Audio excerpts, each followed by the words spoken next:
Good morning students. आज हम class 12 subject chemistry के चैप्टर फर्स्ट का लेक्चर 5 डिस्कस कर रहे हैं। देखिए, हमने इस चैप्टर में क्या क्या चीज़ें पढ़ ली है।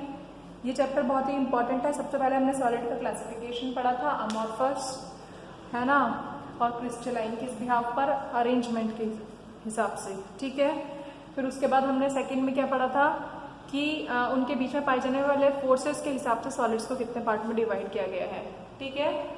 फिर उसके बाद हमने पढ़ा कि जो किसी भी सॉलिड है, जो सॉलिड का जो क्रिस्टल लेटाइस है वो क्या होता है, वो किससे मिलकर बना होता है। जो स्मॉलेस्ट रिपीटिंग यूनिट होती है उसको हम क्या कहते हैं, यूनिट सेल कहते हैं। तो यूनिट सेल कितनी टाइप की होती है, 3 टाइप की बताई थी मैंने वैसे आपको, ठीक है। एक तो सिंपल या फिर प्रिमिटिव, दूसरी वाली बताई थी आपको बॉडी सेंटर्ड और फेस सेंटर्ड, और इसके अलावा एंड सेंटर्ड भी बताई थी। फिर उसमें टोटल नंबर ऑफ एटम्स, एक सेल में जितने भी एटम्स हैं उनमें इफेक्टिव कंट्रीब्यूशन कितना होता है वो चीज़ हमने निकाली थी, ठीक है। यानी एक सेल के अंदर कितने एटम पार्टिसिपेट करते हैं, ठीक। फिर उसके बाद हमने क्या पढ़ा था, अब पैकिंग्स पढ़ी थी, 1 डायमेंशन, 2 डायमेंशन, 3 डायमेंशन, ठीक है। फिर कल जो मेरी क्लास हुई थी उसमें मैंने आपको एक तो न्यूमेरिकल कराया था। देखिए, इस चैप्टर में से न्यूमेरिकल भी आ सकते हैं, है ना। तो कल मैंने आपको न्यूमेरिकल बताया था और साथ में मैंने आपको डिफेक्ट्स स्टार्ट किए थे। डिफेक्ट्स का मतलब सॉलिड की खास बात क्या है कि वहां पर रेगुलर अरेंजमेंट होता है। सॉलिड क्या होते हैं, जिनमें रेगुलर अरेंजमेंट होता है, ओके। तो रेगुलर अरेंजमेंट का मतलब यदि अरेंजमेंट कैसा है, इफ अरेंजमेंट इज इरेगुलर, तो इरेगुलर अरेंजमेंट है किसका, कॉन्स्टिट्यूएंट्स का, तो उसे हम क्या कहते हैं, तो उसे हम कहते हैं डिफेक्ट्स, ओके। इरेगुलर अरेंजमेंट यदि कॉन्स्टिट्यूएंट्स का है तो उसे हम डिफेक्ट्स कहते हैं। अब ये जो डिफेक्ट्स होते हैं 2 टाइप के होते हैं, एक होता है पॉइंट और एक होते हैं लाइन डिफेक्ट्स। पॉइंट का मतलब ये क्रिस्टल है आपका एक, ठीक है, मतलब ये आपकी लेटिस है, आप ऐसे समझो, ठीक है। अब ऐसे ऐसे दूसरी भी बनी हुई है, इस तरीके से खूब सारी बन जाएंगी। तो जब ये सारी की सारी लेटिसेस बन जाएंगी, जब ये सारी यूनिट सेल्स मिलकर एक लेटिस बनाएंगी, तो उसमें यदि ये जो होते हैं, देखो ये जो होते हैं, ये क्या होते हैं, ये पॉइंट्स होते हैं, ये पॉइंट्स है, और ये क्या है, ये लाइन है।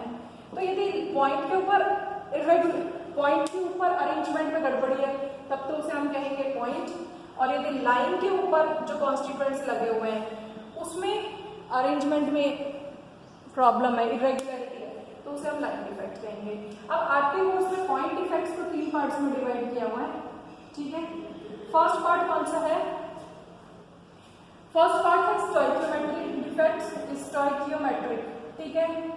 सेकंड टाइप के डिफेक्ट्स है, सेकंड टाइप के डिफेक्ट्स कौन सा है, सेकंड टाइप के डिफेक्ट्स है इम्प्योरिटी डिफेक्ट, और थर्ड टाइप के डिफेक्ट कौन से हैं, थर्ड टाइप के जो डिफेक्ट्स हैं दैट इज नॉन स्टोइकियोमेट्रिक। कौन से, नॉन स्टोइकियोमेट्रिक, क्लियर, समझ में आ रहा है। अब ये जो स्टोइकियोमेट्रिक डिफेक्ट्स है, स्टोइकियोमेट्रिक डिफेक्ट्स का मतलब क्या होता है कि जिनमें क्रिस्टल की स्टोइकियोमेट्री बनी रहे। स्टोइकियोमेट्री का मतलब composition of elements remain intact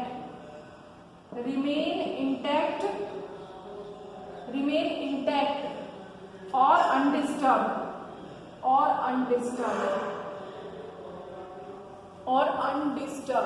ठीक है।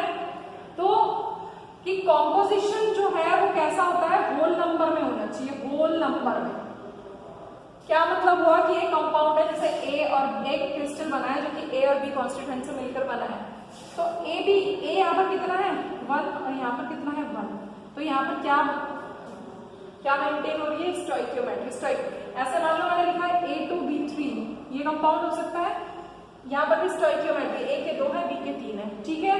ठीक इसी तरीके से मैंने लिख दिया A3B4, ए के 3 है, बी के 2। तो ये जो एलिमेंट्स हैं, जो कॉन्स्टिट्यूएंट एटम्स हैं, वो उनका रेशियो कैसा होना चाहिए, होल नंबर में होना चाहिए, तो उसे हम कहते हैं स्टोइकियोमेट्रिक कंपाउंड। तो स्टोइकियोमेट्रिक कंपाउंड में ये जो रेशियो है ना एलिमेंट का, it should be remain constant, same रहना चाहिए और चेंज नहीं होना चाहिए, अनडिस्टर्ब्ड रहना चाहिए, ठीक है।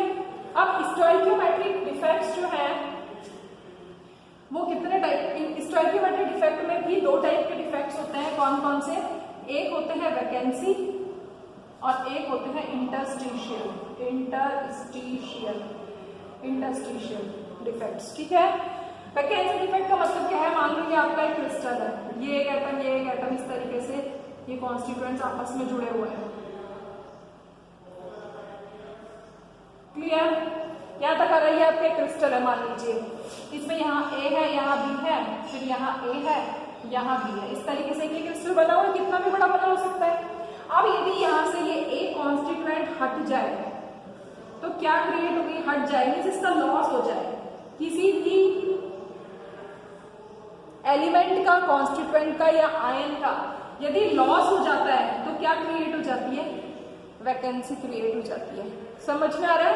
अब वैकेंसी क्रिएट हो गई, एक यहां से चला गया, लेकिन मान लो यदि जैसे मान लीजिए कंपाउंड था आपका ए बी, तो ए बी में क्या है? ए तो प्लस है और बी माइनस है। यहां तक समझ में आ रहा है? तो अब ए हट गया, यहाँ पर पहले क्या था? ए था, अब ए हट गया तो इसका मतलब प्लस चार्ज कम हो गया, माइनस चार्ज बढ़ गया। तो स्टोइकियोमेट्री को बढ़ाने के लिए क्या होगा? यहाँ से बी भी हट जाएगा। तो इस तरीके से यहाँ पर क्या क्रिएट? वैकेंसी का मतलब है लॉस हो जाना। अब स्टोइकियोमेट्री में मेंटेन रहेगी, यानी एक कैटायन हटा है तो एक एनायन भी हटेगा। समझ में आ रहा है?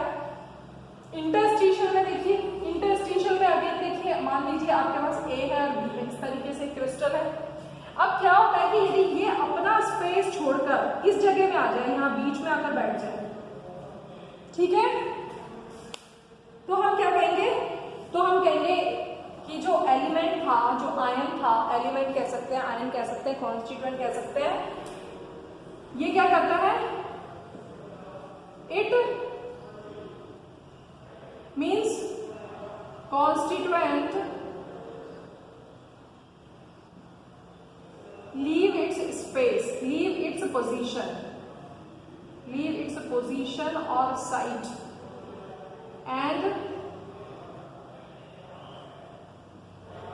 and move in interstitial space, clear? ये जो बीच का जो ये खाली प्लेस है इसको हम कहते हैं इंटरस्टिशियल स्पेस। और वैकेंसी का मतलब तो आपको पता है, ठीक है? तो क्या मतलब हुआ? तो मतलब हुआ कि इंटरस्टिशियल स्पेस में कोई भी जो कॉन्स्टिट्यूएंट था, इट लीव इट्स पोजीशन और साइट, ये अपना स्थान छोड़ देता है उस जगह से, ठीक है, और बीच में आके बैठ जाता है कहीं पर भी। तो एक इंटरस्टिशियल डिफेक्ट्स होते हैं। तो टू टाइप के डिफेक्ट हो गए, एक वैकेंसी डिफेक्ट हो गया, एक इंटरस्टिशियल डिफेक्ट्स हो गया।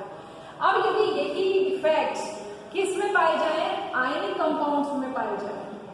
यदि आयनिक सॉलिड्स में, हम सॉलिड की बात कर रहे हैं, यदि ये आयनिक सॉलिड में प्रेजेंट है तो इन्हें हम क्या कहते हैं? अभी हम स्टोइकियोमेट्रिक डिफेक्ट्स को ही डिस्कस कर रहे हैं, क्लियर?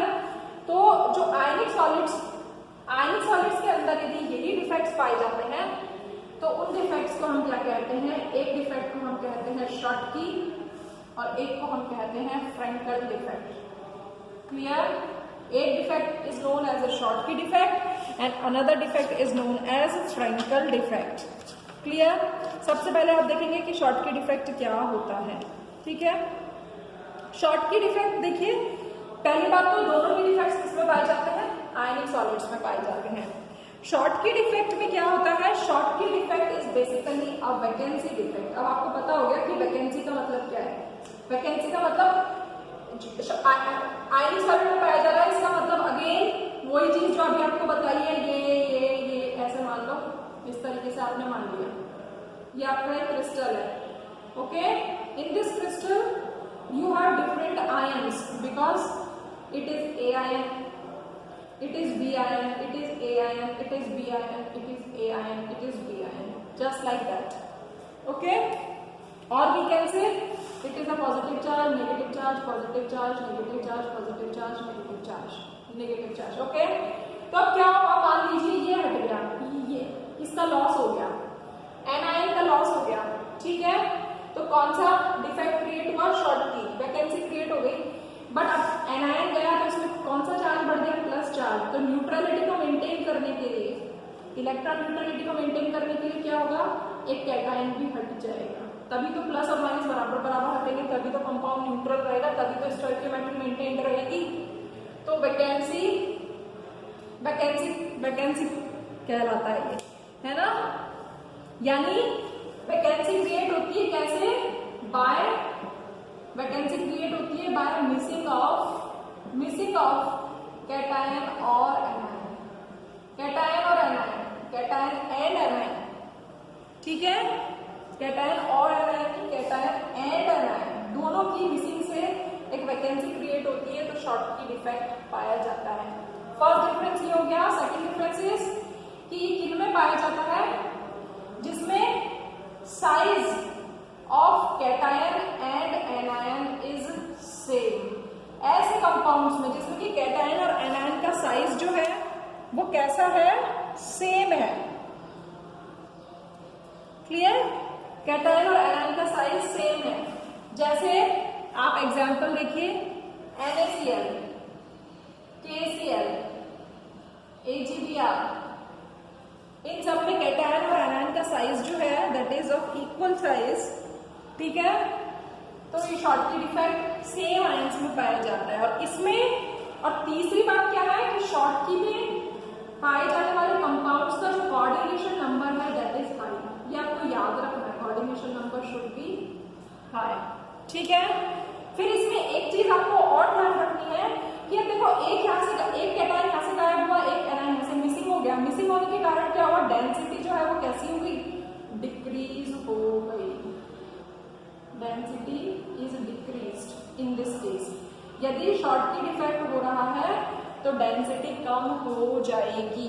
क्लियर? जबकि फ्रैंकल डिफेक्ट जो है वो कैसा डिफेक्ट होता है? Frenkel defect is a interstitial defect. इसका मतलब क्या है कि कोई भी कैटायन और एनायन, मान लीजिए ये कैटायन है, ये एनायन है, ये भी आयनिक सॉलिड में पाया जाता है। अब इसमें से मान लीजिए कैटायन है, इसने अपना प्लेस तो छोड़ा और ये यहाँ पर आकर बैठ गया इंटरस्टिशियल स्पेस में, ठीक है। तो इंटरस्टिशियल डिफेक्ट हो गया। क्लियर? तो इंटरस्टिशियल डिफेक्ट, ठीक। तो ये शॉर्टकी डिफेक्ट। शॉर्टकी के बाद अब आपके पास आ गया फ्रैंकल डिफेक्ट, ठीक है। इस डिफेक्ट को हम और क्या कहते हैं? इस डिफेक्ट को हम कहते हैं डिसलोकेशन डिफेक्ट। डिसलोकेट हो गया, अपनी जगह से हट गया, दैट इज कॉल्ड डिसलोकेशन, ठीक है। क्लियर? इसमें क्या हो रहा है? इंटरस्टिशियल, ठीक है। इसमें अपना जो प्लेस है दैट इज लेफ्ट, ठीक है। दूसरा पॉइंट क्या है इसमें कि साइज इज डिफरेंट। कि कैटायन और एनायन की साइज कैसी होती है? अलग अलग होती है। कैटायन छोटे साइज का, कैटायन का साइज कैसा होता है? स्मॉलर होता है, और एनायन का साइज बिगर होता है, ठीक है। एग्जाम्पल्स देखिए, इसके एग्जाम्पल्स क्या हो सकते हैं? फ्रैंकल डिफेक्ट के एग्जाम्पल है आपके पास AgCl, ZnCl, AgBr। AgBr एक ऐसा कंपाउंड है जो दोनों ही टाइप के डिफेक्ट्स को शो करता है, ठीक है। ओके, अब इसमें आप देखिए कि इसमें कोऑर्डिनेशन नंबर कैसा होता है? लो होता है। क्लियर? ये डिफरेंस है, ये आपको ध्यान रखना है, MCQ में यहाँ से क्वेश्चन बनेगा। और फिफ्थ चीज जो है कि there is no change in density. कोई आयन यहाँ से हटा और यहाँ पर आ गया तो पूरे के पूरे जितने के आयन्स थे उतने के उतने ही बने हुए हैं। So there is no decrease in what? Density. No decrease in density. Clear? समझ में आ रहा है? तो इट्स अ स्टोइकियोमेट्री डिफेक्ट्स। आज हमने स्टोइकियोमेट्री डिफेक्ट्स कंप्लीट किए हैं, कल हम रिमेनिंग पढ़ेंगे। Okay, thank you.